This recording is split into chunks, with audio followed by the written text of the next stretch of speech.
Welcome back to the Echo Chamber Podcast, the only podcast where two comedians read the Wall Street Journal because one of us gets it for free from work.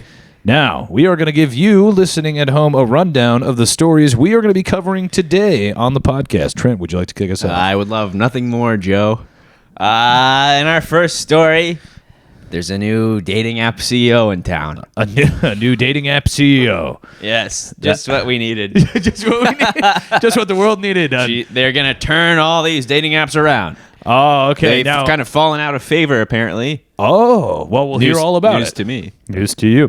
Well, there's a new dating app CEO in town. There's also a new generation. Yeah. You're familiar? I've heard of them. You're familiar with the boomers? Yes. And the Gen X. The Gen X. And the millennials. The millennials. Gen Z. Gen Z.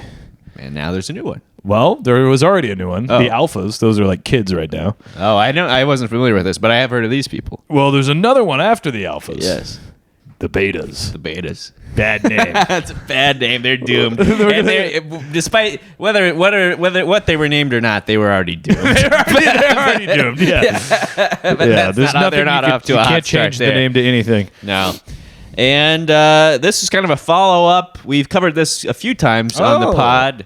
Neom, the futuristic Saudi Arabian city metropolis, they call it. In the line. The line, yes. Well, they had a big launch party, and it didn't really go that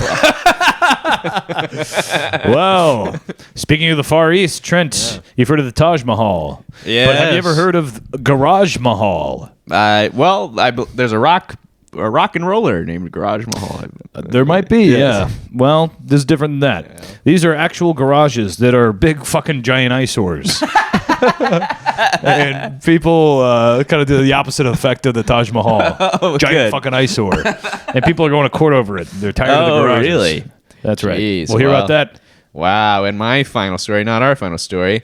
Just last Sunday, Joe, we set the clocks. We sprung forward. And now we're going back. No, it's time for a debate. It's a time for a debate every year. They debate it every year ad nauseum, and they never agree on anything. No. Well, and then the final story for the podcast, a bit of a human interest piece. We love a human interest piece. And to a personal favorite of ours here at the podcast. John Fetterman. Fuck him. John Fetterman, the loneliest Democrat in Washington. Yeah, for good reason. He's a fucking loser. Well, we're going to hear all about it. We're going to do a deep dive into John Fetterman, and we're also going to hear from our friends at Pepper and Salt.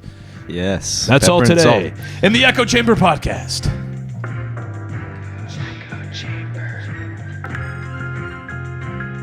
Joe, we used to live together. I don't know if you remember that. I remember it. I know you've been taking ginkgo biloba, so your memory's improving.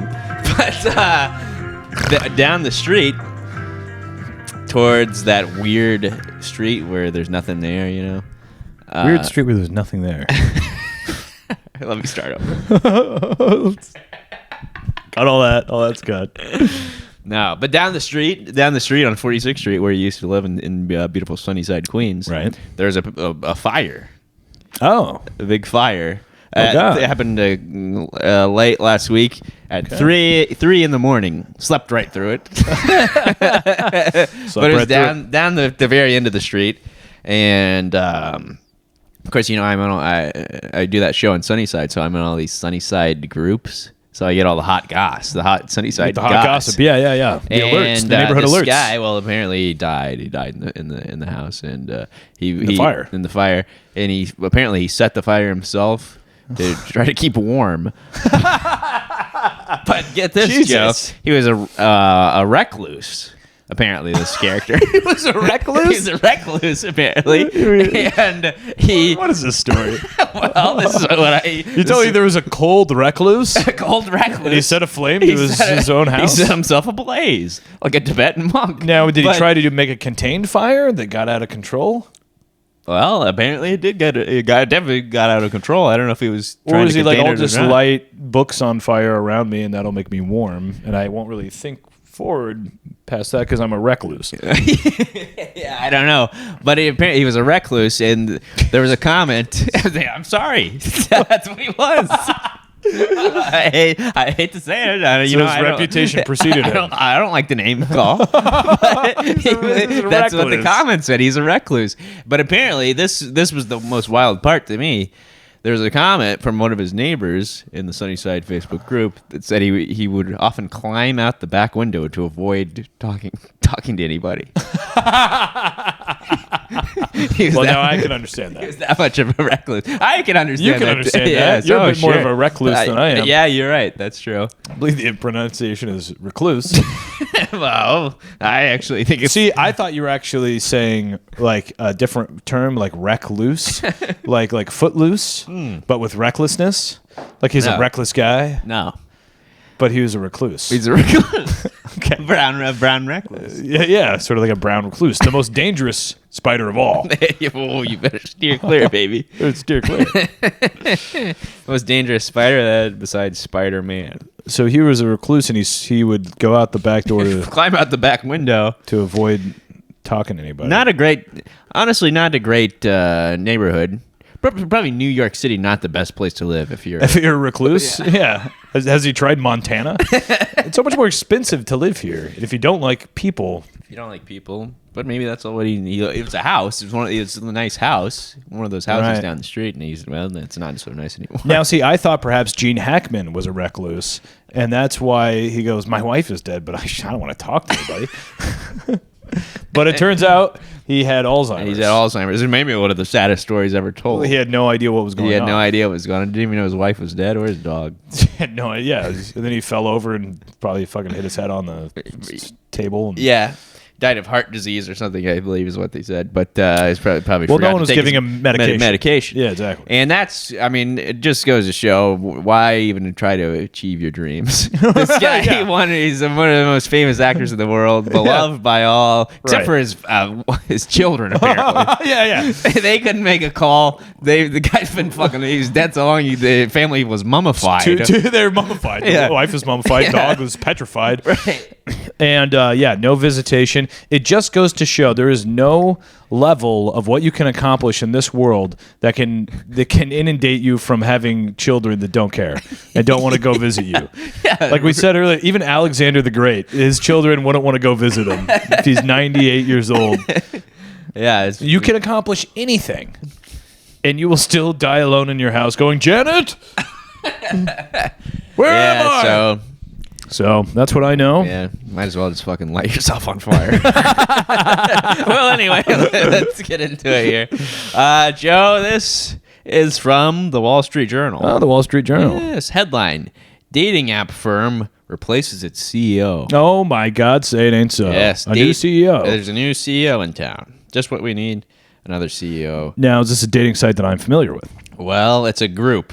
There's sort of, it seems to be sort of a monopoly. Yeah, because don't they own like Tinder and Hinge and Bumble? They own off the big three. The big three. I think maybe one is separate from the other. Like Match.com?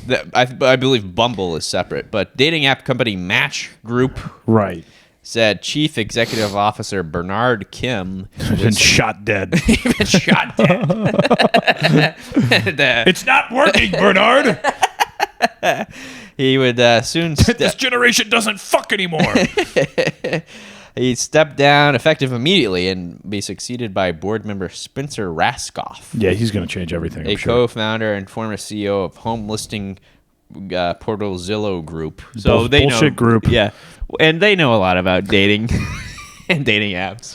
They know a lot about getting people into compromised situations. They know about placing people with things that are less than ideal. Right, exactly. The move comes as Match, which owns Tinder, Hinge, and OkCupid. And I would assume Match.com? And Match.com, yes. Has come under pressure to show how it will grow, especially with Gen Z users who have snubbed the apps in favor of real-life interactions. Running clubs. Yeah, run clubs. They're all in run clubs. Yes, like the hit popular web series. In particular, Tinder has faced challenges after the app took off in popularity during the pandemic as people desperate for a connection swipe. So it got would they get arrested with a pandemic? Yeah. I mean, my God. It either made everything popular or fucked up everything. If there wasn't a pandemic, what would they write about? I mean, I don't know. The return of relative normalcy put Tinder in a bind as users spent less time on the app. And they need more. They need users spend every waking more every waking moment, please. Now, some opted to stop paying for premium offerings that became more expensive. It's a fucking scheme. Partially in response to higher prices. Yes, it's a big fucking scam. A giant fucking awful scam. In 2022, Match recruited outgoing CEO Kim from mobile gaming company Zynga. Oh, Zynga. I remember Zynga. Yeah, I remember Zynga too. Incoming CEO Raskoff. I have nothing to add to that. But incoming CEO Raskoff will work on advancing artificial intelligence. Thank God. Oh, good. And new products outlined in December presentation to investors. So, oh, great. So that'll be awesome. More AI. There'll probably be AI profiles. So that'll tell you to kill yourself. So. We have that to look forward to. Want to go out with you? My cold, lifeless, dead AI body. Over my dead body. Meet the fucking love of your life, and then if all goes well, you can be millionaires and still die alone. Might as well set yourself ablaze. Well, we'll have a whole new generation to do it. Oh, yes. You see, Trent, because this is from the Wall Street Journal, a new generation is here. Its name is already an insult. Yeah. Parents of the newly minted beta babies are navigating an awkward association. These guys are fucked. These kids are fucked. Fucked beyond all my belief. incoming nephew's going to be a beta. Oh, God. I'm sorry. And it's babies born like as of today and after. Really? I think something like that. Wow. Although I'm a little confused. We'll get into it. Most generations get a reputation once they can talk and walk around in the world. The newest cohort already has a bad rap, and they haven't even started eating solids. Jeez. Generation Beta officially arrived on January 1st. Successors to Gen Alpha. Am I crazy, or are the generation spans getting shorter, briefer, and briefer? Because Gen X seemingly was everything from Nirvana to the 20 years that followed that. Yeah. I think it was before. It started before Nirvana. Before. Well, Gen X was people born from like the late 60s to like 1980. Yeah. It was like 15 years. Right. And then from 1980 to the late 90s is millennials. Yeah. And then it's Gen Z. And now kids now are Gen Alpha. But I guess maybe the Gen Alphas are like 15 now. And now the babies are betas. I should beta of cucks, but I think it should start on zeros. A year that ends in 0. No, that is 2025. Fuck that. Yeah, I don't understand. If you're gonna do it every 10 years or something. Well, I don't know. You might wonder. You might be asking yourself, how did we ever land on this alphabet system? Why did it start with X, Y, Z, and then roll over? That's all I can think about. Well, you've got one man to blame. Oh, God, who? Mark McCrindle. Fuck you. An asshole and a prick. He's a pig and an asshole. He should fucking be a recluse and light himself ablaze. A social research and demographer, bullshit job, who also coined Gen Alpha. His use of Greek letters was meant... Oh, so he's new. He's like a new guy. Gen Alpha. He's responsible. Well, he also coined them, but I think that he kind of piggybacked on. I don't know. Apparently, he's responsible. His Greek letter numerology was meant to be systematic and scientific. He said, not descriptive or suspicious. The terms have no inherent meaning, said McCrindle. Yet people have laden these labels with characterizations. Yeah, no shit, dude. One's called Alpha and one's called Beta. Yeah, it sucks. Thankfully for parents, people who are, these are mostly people who are under the age of 14, alphas and betas. Walk through any elementary or middle school, though, and you'll hear 30. Gen Alpha throwing around beta as an insult and Sigma as a compliment. These kids love doing that. Both terms part of a broad and evolving lexicon known as brain rot. I guess the kids have brain rot. No shit. Still, although that actually, I believe that brain rot's real and it comes from our phones and stuff, but it is a little unfair to be like, the kids are calling other kids this, which is part of brain rot, because we also called kids all kinds of stuff. Sure. Yeah, I think just kids are stupid and idiots. Sure. Still, beta's slang roots run deep. Over the past 2 decades, the so-called manosphere is this is another term this asshole must have come up with. Began to. Yeah, it's the manosphere. No one says this. Like, these newspapers come up with these terms. Right. And there's another one that pisses me off that's in this as well. So the manosphere began to coalesce. Alpha became a label for a conventionally handsome man of high status, while beta came to refer to a weaker, more passive and submissive man, said John Kelly, a language expert. You don't need a language expert to tell you this. but he previously worked for dictionary.com. What's your job there? They've got them all. Yeah, they have all the words. What the fuck could you possibly do for dictionary.com? A single fucking AI bot can't do. It's got to be set ablaze. It's not an ideal start for the new generation. No. Gen X only became the slacker generation in the 90s when they were teens and 20-somethings listening to grunge and rap and living through a recession. Yeah. Millennials started as Gen Y, but the early aughts were deemed frivolous young adults mocked for whittling away their money on avocado toast. How is that the one thing our generation was known for? Something like one Republican lawmaker said one time. They're buying avocado toast. Right, yeah. That's retarded. But also avocado toast it sucks. It sucks cock. And it is too expensive. Yeah. And my girlfriend gave a fucking better apartment if she didn't fucking buy it every week. If she didn't fucking buy a $5 coffee and avocado toast every morning. Right. Steal my money for hand out of my wallet. Well, McCall Cook, a 29-year-old videographer for weddings, bullshit job, in Brands in Vineyard, Utah, has a 7-week-old beta and a 3-year-old alpha. 7-week-old beta. Yeah, I just gotta say. You fucking know you got a fucking 7-week-old beta. Yeah, I just gotta say. Shut up. Shut your fucking yap. I've got a 7-week-old beta and a 3-year-old alpha. She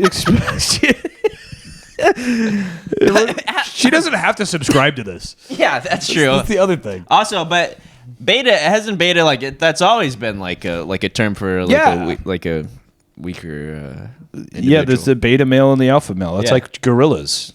Going back to the dawn of gorilla time. Fucked. I mean, they got fucked, and they got fucked. This is like but also this is like the fucking least of their worries. Yeah, they're gonna be fucking. Yeah, well, it's funny. They're gonna be fucking robots. They're gonna be cyber. Well, actually, we're about to get into that because she expects her newborn will be even more technologically adept than her Gen Alpha toddler, who can already use a phone better than her mom. Quote: I can't even imagine how tech savvy Generation Beta is going to be with AI and all the new technology advances we'll be having. Great. Awesome. Good for you for bringing a fucking kid into the world. Stupid bitch. McCriddle noted that in software, beta typically refers to the latest version of a product, though not all betas in tech work out. This person ought to be fucking... First, ought to have her kids removed. It shouldn't be allowed to have kids anymore. Yeah. Many are used to test and... All right, I'm not going to describe what beta means anymore. Jordan Akerson, a 12-year-old in Deerfield, Illinois, said words like sigma and beta are starting to become less popular among his friends. Falling out of favor. It's like rad. They think it might it's gone the way of rad. It's gone the way of rad. And bones. Yeah, tubular. And bones. Well, we're bringing bones back. Yeah, that's true. Younger kids like third graders, however, are still into it. In case you were wondering, third graders think it's still cool to say. While he finds they're talking about a 12-year-old right now. While he finds Generation Beta, quote, a little cringe, he doesn't really care about the name. At least I'm Alpha, he said. Jesus Christ. Oh my God, if I was 12 and they asked me. They interviewed me for this in the Wall Street Journal. I'd be like, who cares? I've never thought about this a day in my life. Let me go watch Dragon Ball Z. You're not the only one. Danny and Jill Diebold, both 37 years old, aren't worried for their betas either. The couple's twin boys were born in late January. Quote, generations used to be named for historic events. Yeah. Gen Z, Gen Alpha, and Beta are placeholder names until something can be applied to them. Like X and Millennial.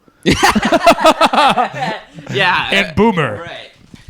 Boomer makes sense, but it's not something that they did. They didn't do anything. They were just their born. parents had a lot of babies. Their parents had fucked a lot. Fucked ton. Well, yeah, I think our generation should have been named Generation 9/11. Yeah. And then the kids should be named Generation Parkville Shooting. Just generation school shooting. Yeah. May I digress really quick? Sure. So that show I did Wednesday, with the industry people there. I'm not doing this to make any to brag, but the host, who I will not name, she's very nice and she was doing a good job. But at one point, in between, somebody had a 9/11 joke and she goes back up there to host and she tries to riff on that. I don't know why she's trying to riff in between these people. Yeah, and she's going. She goes, "How old are you?" to somebody in the crowd, and they're like 25. And, she goes, "Man, what was your generation's 9/11?"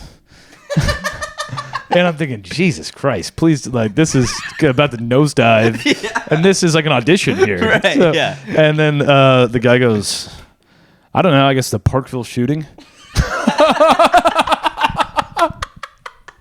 And there's like 18 people in the crowd, and 4 of them are from fucking streaming service or whatever. Yeah.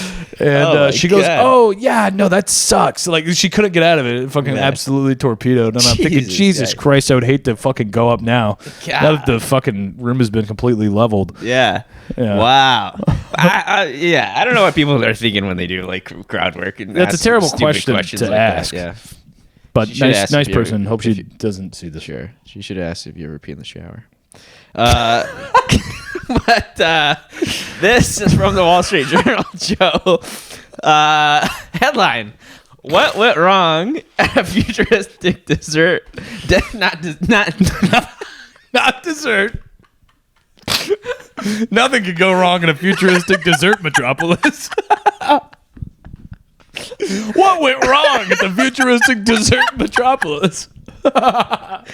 We had ice cream, cherries, pie.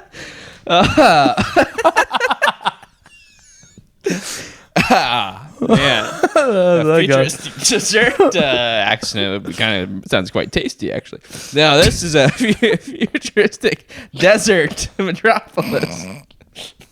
The king of Saudi Arabia wants to build a futuristic desert metropolis. Yeah, the little workers like, oops, all berries. We'll be stranded on a desert island. Oh, wow. Yeah, well, anyway, I'm glad you had a little laugh.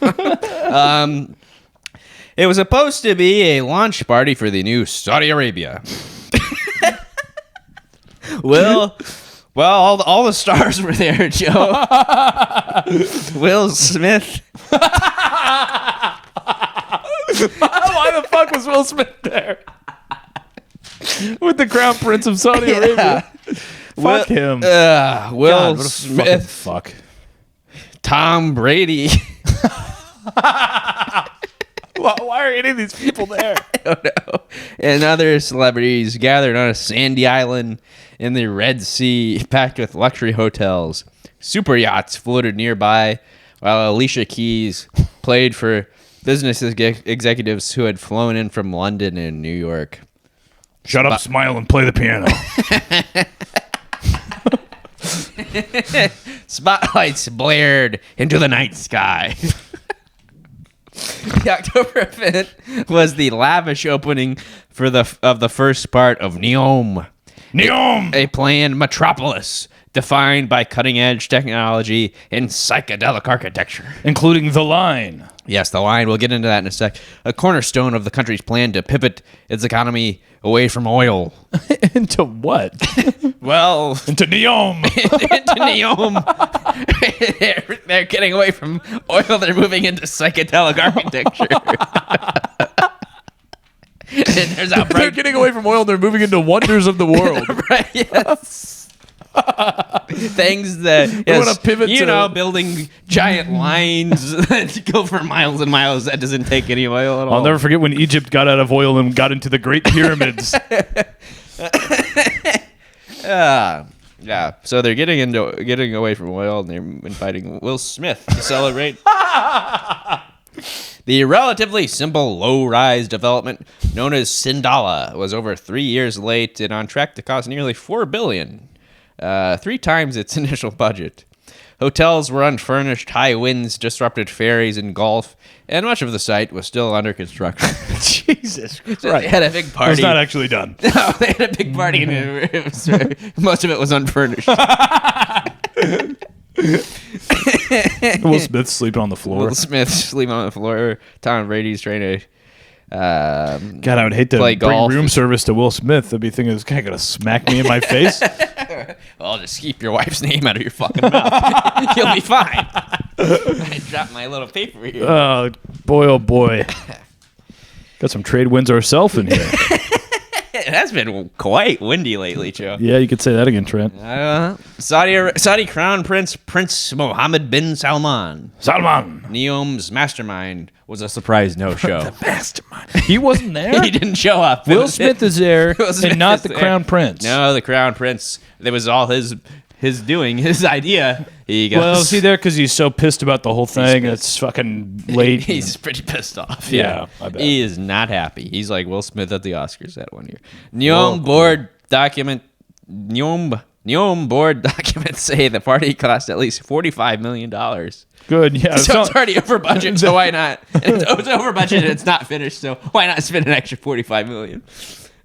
Jesus. Many Neom staff viewed his absence as a sign of disapproval. Weeks later, Neom's boss of 6 years, a former Crown Prince favorite, left the project, and a new crew of executives was installed to turn Neom around. After spending more than $50 billion, the Crown Prince's sci-fi-inspired dreams... God, $50 billion. An arid mountain ski resort, a floating business district, and the Line... A 106-mile-long pair of Empire State Building height skyscrapers. That's what you want when you live in a city. Buildings on either side of you to blot out the sun. Yeah. Well, that's Neom's centerpiece. All that collided with reality. Costs soared, delays are ubiquitous, and a decision last year to reduce Neom's first phase threatens to deprive the desert city of the critical mass of inhabitants needed to make it. No one is going to live in the Line. Hub. Who's going to move to the Line? Will Smith? Will Smith. Tom Brady? Tom Brady. Alicia Keys? Alicia Keys is going to play piano. She lives in the Line now. Outside the Line. She moved to the Line. Well, what have you been up to, Will? Well, I live in the Line. West Philadelphia, born and raised. Now I live in the Line. Yeah, I'm the Fresh Prince of the Line. Behind Neom's problems, a dance of mutual delusion in which the Crown Prince pushed for fantastical plans and executives shielded him from the full scope of challenges and cost, according to former employees. To go, it is on track, my prince. And a more than 100-page internal audit of the project presented to members of Neom's board last spring and reviewed by the Wall Street Journal. If you're listening and you're not familiar with Neom and the Line, yes, do a quick Google search because just the concept art alone is what they're trying to build is like a modern wonder of the world. Yeah. And what they don't understand is that those wonders of the world were built on the backs of of slaves dying over the course of hundreds and hundreds of years. Right. You know, you need hundreds of years and infinite resources and manpower to do this. Yes. Never-ending project. Right. It simply cannot be done now. It can't be done. We can't build anything right now. The audit report... Can't fucking land an airplane. Can't even land a fucking airplane. The audit report, labeled Final Draft, found that executives at times, aided by the project's longtime consultants, McKinsey & Company, plugged unrealistically rosy assumptions into Neom's business plan to justify rising cost estimates. The audit found evidence of deliberate manipulation of finances by certain members of management. Oh, my God. Yes, I know. They're cooking the books, Trent. You hate to think a construction company would cook the books like this. At a project like a project like this. In a sign of the ambitions of the project, a draft board presentation from last summer pegged the capital expenditure required to build Neom to its end state by 2080 at $8.8 trillion. Oh my God. More than 25 times the annual Saudi budget. Jesus Christ. And $370 billion for its first phase by 2035. The Saudi state is funding the lion's share of Neom's initial cost, although officials hope private investors will eventually share the burden. A Neom spokeswoman said the journal was incorrectly interpreting and misrepresenting the figures. She declined to provide additional detail. Who wouldn't want to jump in and share the burden? 8.8 trillion, you say? We'll make that back tenfold In 150 years. in 150 years when Jin Beta is Living in the line. They're living in the line. Most of them are long dead.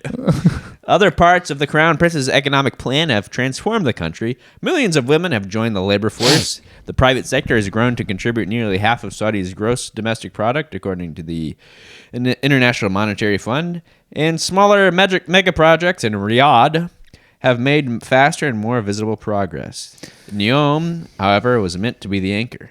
Launched in 2017, the concept was to build from scratch an international hub with fewer social and legal strictures than the rest of Saudi Arabia. My God. The Crown Prince compared the project to Egypt's pyramids. He said it would mark a civilizational revolution and hold 9 million people by 2045. You can't just get 9 million people to move to a skyscraper in the middle of the desert. There's not anything around it. Well, tell that Mohammed bin Salman, Joe. He goes, guess nobody else is. Let's hope to God there's another potato famine in Ireland. We'll get a few million Irishmen to move here. The Crown Prince chairs the board of Neom and subboards of all of the projects within it, and his approval is frequently needed for architectural choices. A fan of video games and sci-fi movies. Awesome. The Crown Prince pushed the idea of zero-gravity architecture that looks like it defies physics. Some of the former employees said a feature known as the chandelier, essentially an empty glass building more than like what if like it was like floating? Yeah, so what if there was like a floating building? Yes, Prince Salman. Right. We will make it float. Right this minute. That Prince will only Salman. add another trillion. A feature known as the chandelier, essentially an empty glass building more than 30 stories tall. That's important. Is planned to hang upside down from a giant steel bridge in the line. It was designed by Marvel film producer Olivier Pran. Fucking, this is all so retarded. It was brought in. This Marvel film designer was brought in because the staff knew the prince liked his movies. Could you imagine going from like building a prop for Thor, to being like we're flying you to the Prince Salman in Saudi Arabia, right? To work on the line. Work on the line, and you're going to build an empty glass building. Excuse me, I'd like to go back to Hollywood. I want to go back to working on Thor Ragnarok. Yes, Thor Ragnarok. Yeah. So also, but yeah, I don't feel bad for that guy because you didn't have to take the job. No, you're fucking meaty, I don't money grubbing asshole. Yeah, they're all money grubbing assholes. And Neom executives made plans to build 10 miles of the line by 2030. This meant constructing the equivalent of all the office buildings in Midtown Manhattan 3 times over in a decade. Oh my God. Jesus Christ. How's that going? Not great. It would require significant portions of the world's available steel and window glass. Oh, good. We're not using it for anything. So anyway, well, all they're asking is for all of the world's steel and windows to make a city no one wants to live in. Right? Yeah, that nobody wants to live in. The head of the country's wealth fund, Yasser Al-Rumayyan, suggested that instead of using all this shit, they should use new technologies to reduce the labor force. Officials mothballed the portion, I don't know what mothballed means, the portion of a rail line that involved digging an 18-mile tunnel through a mountain. They delayed the first piece of the line, which had already been reduced to 1.5 miles from 10 miles planned earlier. So they're planning on 10 miles. They go, knock it down to 1.5. Wait, but originally it's supposed to be like 100 miles. Yeah, this is just the first part. They wanted to start with 10 miles. Right, so it's ultimately supposed to be 100 miles. Yeah. Now they're trying to do 1 mile. Yes. Got it. The current aim is to open the first half-mile chunk topped by a stadium. It's like that joke where you go, $40. Why would I give you $30? Why would I give you $20? You ever heard that one? Anyway, they keep knocking it down. You bailed on it pretty quick. Well, I can't remember the setup. Yeah. But the current aim is to open the first half-mile chunk topped by a stadium to host World Cup matches by 2034. All this for a World Cup? We'll start to go vertical. I could find you a World Cup. I could find you a place for a World Cup. You don't need to build the line. No. We'll start to go vertical Hopefully at the end of this year, Dennis Hickey, who oversees the development of the line, said at the World Economic Forum in Davos, Switzerland in January. At Sindala, the island resort remains unfinished. Restaurant workers have been reading books to pass the time without guests to serve. People who worked at the resort say the golf course and hotels 4 months after the party still aren't open to the public. But Will Smith is there. Yes, so the employees are reading books. They're just waiting. They're Prince Solomon, we got Will Smith. I'm still not going. Wow, that's Brady. Tom Brady, the GOAT. The Fresh Prince and the GOAT. They will be here. So that's great. If they ever do complete any semblance of the line, it'll be a thing where like the beginning of it is like antiquated technology, and like the different, like if you go down, it'll be like more modern. Yes. It'll be like, have you ever seen the Washington Monument in D.C.? I have seen. Discolored because they finished building it like 100 years later. Sure. It's discolored, another thing that makes it resemble a cock. That's right. Another phallic monument. Well, Trent, probably going to breeze through this one. This is also from the Wall Street Journal. Not quite one of the wonders of the world. Well, the Taj Mahal, is that a world wonder? It is to me. I think it is. I think it is, yeah. Well, forget that, because there's a Garage Mahal. Oh. There's several Garage Mahals, and they're driving neighbors nuts. You see, when a regular garage isn't big enough, Trent, people in Minnesota turn to luxury storage spaces. It's from Dateline, Minnesota. Ugh. With his 3-car garage in his Minneapolis suburb. 3-car garage, and I'm still building on. Still building on, baby. Call it the line. Already full, Brett Bailey, the crown prince of Minneapolis, had to keep his racing Porsche in a trailer outside the brutal, poor guy. His 4th car. Well, Bailey is part of a man cave meets storage wars revolution spreading across the country. Man cave and storage wars, 2 things I never need to hear again. Well, you'll probably never see one of them again. He keeps his 2 Porsches, Ferrari custom Harley, dune buggy, and racing trailer in a nearly 2,700 square foot space outfitted like a sleek European car dealership. Cool. Sports a tequila bar, heated floors, bathroom with a shower, giant TV, leather sofa, stack of racing tires, and a car lift. Yeah. So these guys in Minnesota, because it's so cold no pussy allowed. No pussy available.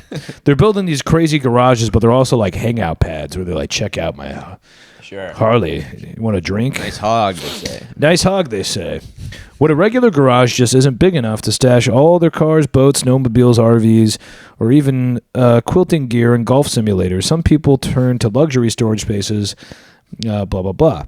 Call them car barns, barn dominiums, toy sheds, garage mahals, or shouses for shop houses.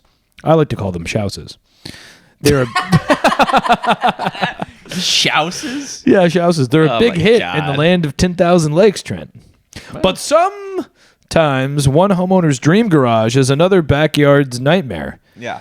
Sparking lawsuits, zoning battles, and all kinds of controversy. Well, in Victoria, Minnesota, on Lake Minnesota near the Twin Cities, dozens of neighbors signed a petition to reserve city approval for a plan for a 5-bedroom house with a 6,000 square foot garage, big enough to hold at least 20 cars and maybe a pickleball court.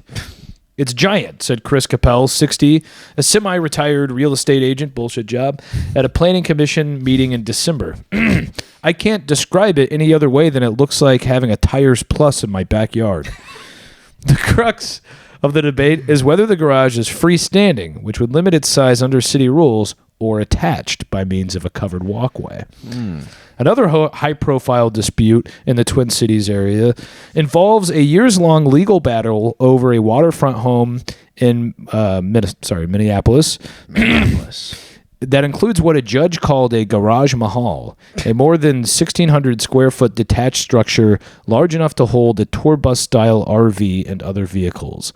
It's a big deal, the judge said. It's not like a little squatty garage I have at the edge of my property where I park my Honda. Yeah. The neighbors, who must pass the garage every day via their shared driveway, sued, alleging the project violated city codes and environmental regulations. The attorney for the homeowners defends the project, including the main house, which has an attached garage for cars and the separate garage for the RV. It's a subterranean garage. All you see is the door. And by the way, it's a beautiful door. Quote, my people spent 18 mil. They haven't built a shack. What an asshole. Fucking asshole. Yeah, so here's the thing. I don't need... we don't really have neighbors that you can see what they do. no. You only find out when you hear a gunshot. Yeah, you hear gunshots. Some blood you only pull find under out your doorway. Yeah, you only find out your neighbor's life story when he lights himself on fire. But, but when we were living, you of course in Kansas, me in Indiana, people had yards. Some people would get pissed if their neighbor didn't mow their yard or whatever. Oh yeah, that'd been us. Yeah, I believe you've told that story in the pod. Yes. But I couldn't even imagine, couldn't bring myself to care what my neighbor's yard looked like. I think it's something that the older you get, the more the yard and the backyard bothers you, and it's all it drives you insane because your life is just so monotonous. You come home every day, and if the grass isn't fucking clipped, I mean, you're doing everything you can not to fucking light yourself on fire, fucking slash your wife's neck in the middle of the night. And fucking take an axe to your children's, your fucking beta baby's room. Yeah, you're right. It's the one thing you can control. Yeah. Everything else is the fucking yard. spinning out of control. Yeah, exactly. Your finances and everything. Your wife won't put out. My life. I got myself into this fucking mess. I control my damn yard. There's no getting out of it. Yeah. Get a more fucking diagonal. Well, Joe, my final story. This is from the Wall Street Journal. Oh, the Wall Street Journal. It's now time to debate daylight saving time. It's been time to debate. I say there's no Shut debate. it down. This is the way it should be. I like it. It's still light out. It's 7:14. You like this? I like this. Well, but I think the idea is to keep this forever, all year round, right? That's would be my idea. Yeah, exactly. Yes.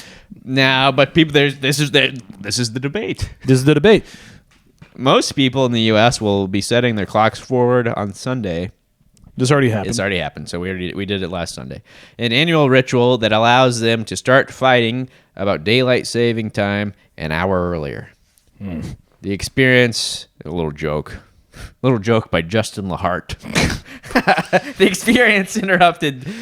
experience interrupted sleep, tired children, who gives a fuck, is so distasteful that in recent years there have been growing calls to get rid of the clock change altogether.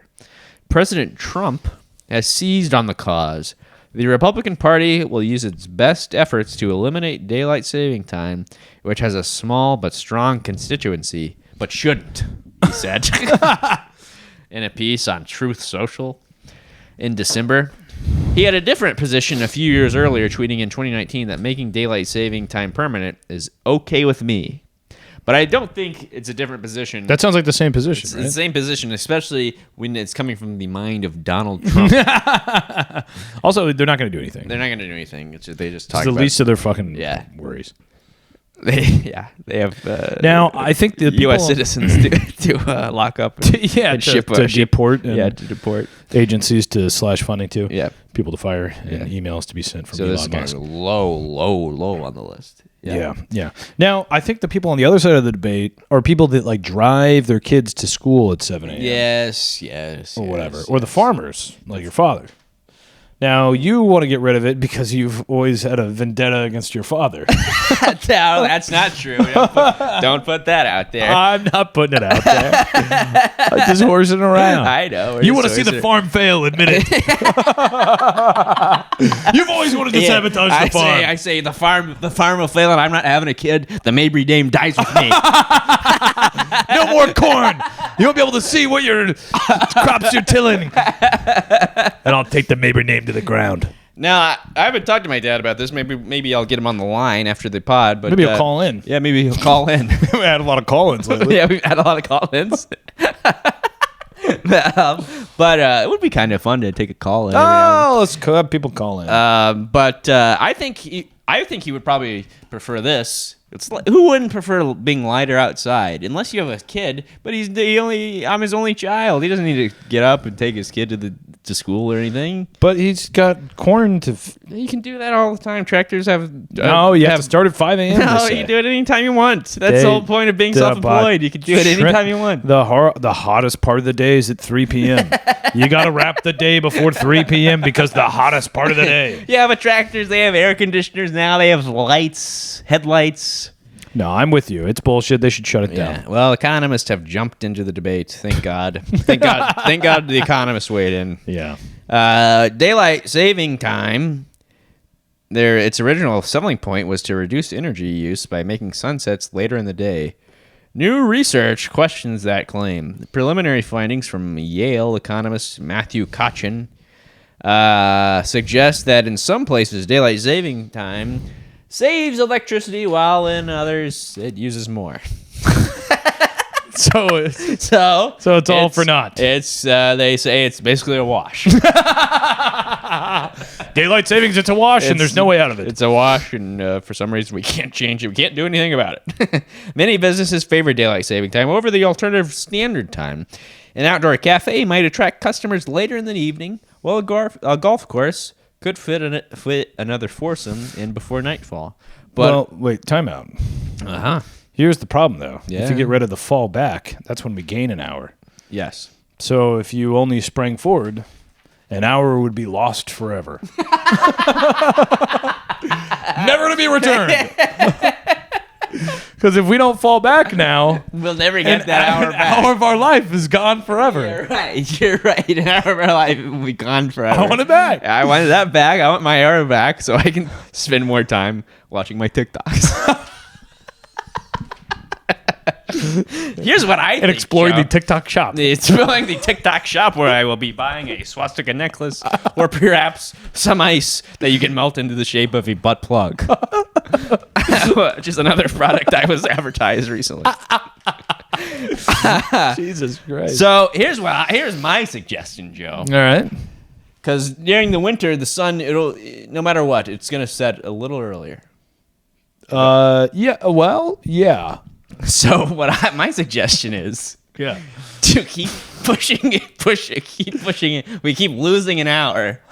Oh, you just keep springing forward. Keep springing forward so the sun sets at like 10 o'clock every night. For eternity. There's no limit. There's no limit. Just, whenever we feel like we need to spring forward again, just keep springing forward.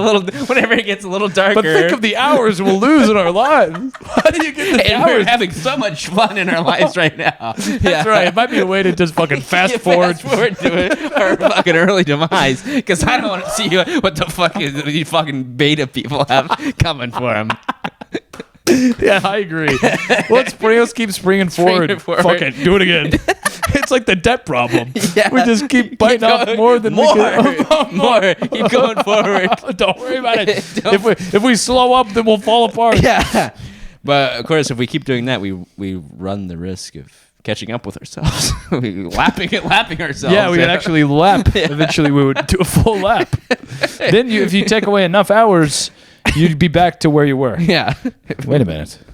Oh, God. My head I think I need to fall back and think about this one. Well, so for some lawmakers, 8 months of daylight saving time isn't enough. In an effort led by never enough. Secretary of State Marco Rubio, a fucking prick and an asshole, beta cuck asshole, then a Republican senator from Florida, the Senate.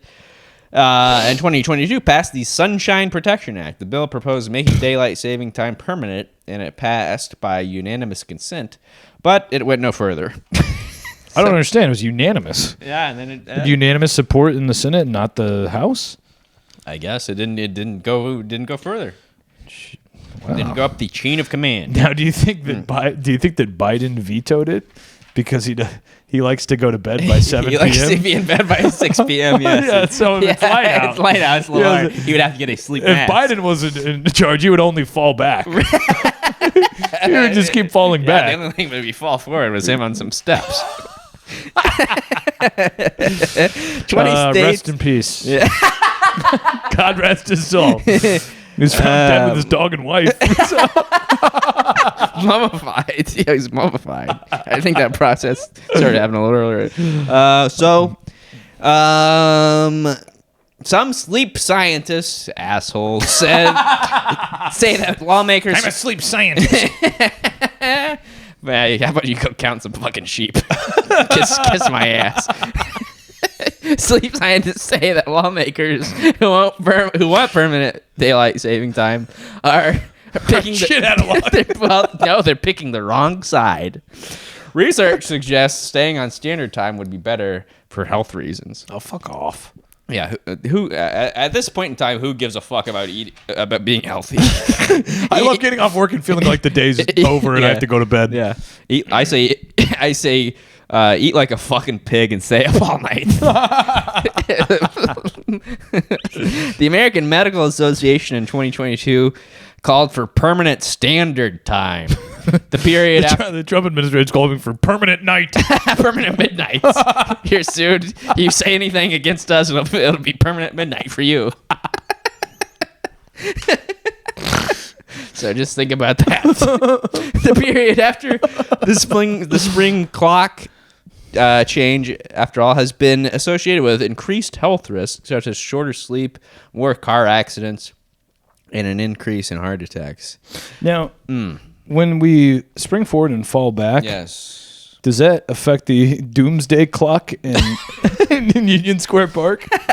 Does that fall back an hour? I don't know. I think it would. Otherwise, yeah, you would. I would hope so.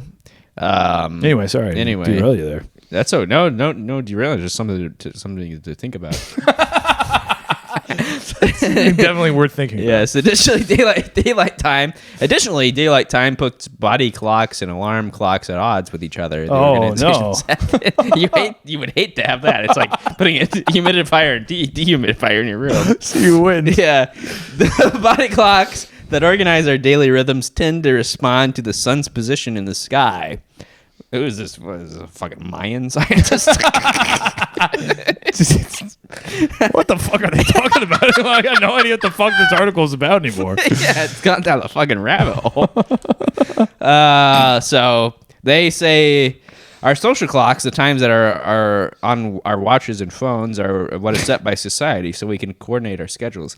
Ideally, our body clocks and social clocks should be closely aligned. Standard time when daylight saving hours so we're not late for work. Earlier. Yes. Earlier so you can be more productive. Toil away. All right. I'm not even going to finish that paragraph.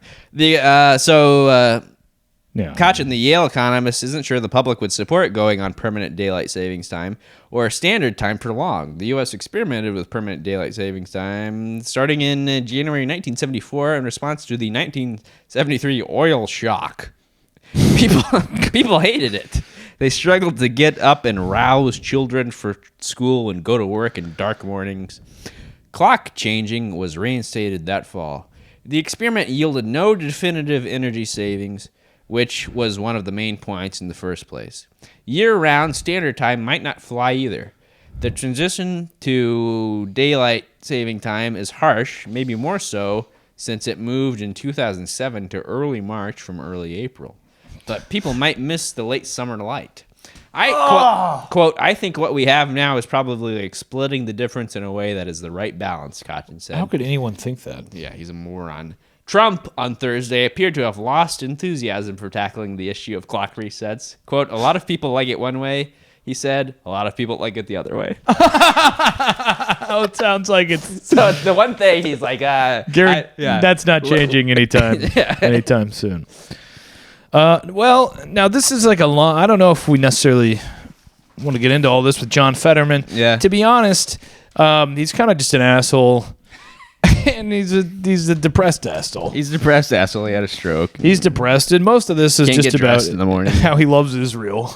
He loves Israel, which has put him at odds with all the other Democrats. Put him at odds with the other Democrats. Yeah, he loves Israel, and he said, "Let's hear Trump out about buying Greenland." So he's a moron. He should never be heard from again. Yeah. Anybody that thinks that is a fucking idiot. He wears a fucking hoodie, and he doesn't wear a fucking suit to work. and fucking. So fuck. Zelensky's supposed to wear a suit, but that guy can fucking show up in sweatpants and do whatever he wants. So anyway, yeah, fuck him. How about bald pig and an asshole? He's a depressed bald pig in a fucking sweat in a hoodie. Yeah, you should put on a fucking pair of pants. Go to work. Well, how about a visit from our friends at Pepper and Salt? Trent, to close us out. All right.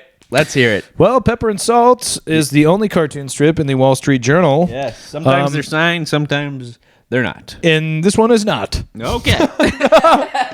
Seemingly no author. Yes. Okay, so this is... now, I suppose this might be like a dance studio. Yes, looks like a dance studio. Or like a yoga studio, maybe. Yes, perhaps. Like a yoga... Either or.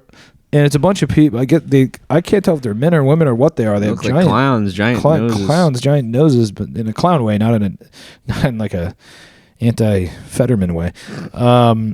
Okay, so it's a bunch of people in a yoga studio, different poses. And then here's the caption. We here at the Men's Dance Collective choose to mansplain with interpretive dance. So, yeah, again, a bunch of guys at a dance studio dancing around. We here at the Men's Dance Collective choose to mansplain with interpretive dance. Yeah. Now, listen. I haven't heard anybody say the word mansplain in quite some time. Yeah, it's going the way of alpha and beta, according to the fourth grader. Yeah, a third grader might think that's funny, but these are written by like 60-year-old people. Yeah, 60-year-olds that are like 10 years. They're 10 years late to the trend. And they think mansplain is like the hot like button word right now. Right. But even given that, it still doesn't work in the context of a isolated joke or a cartoon. No. But it is nice to hear from Pepper and Salt. We love Pepper and Salt. We love our friends at Pepper and Salt. We love Pepper and Salt. We love Fetterman. We love it all. We love daylight savings. Yes, we Garage Mahals, we love it all. Garage Mahals, The Line. The Line. Prince Solomon. Prince Solomon, Will Smith. Tom Brady. Well, that's been another episode of Echo Chamber. Thank you for listening. Please like, subscribe, share with your friends, do all of that shit. Yeah, rate, review, all that shit. As always, this is Trent Mabry signing out. And this is Joe Nunnink signing off. Bye-bye. Bye-bye.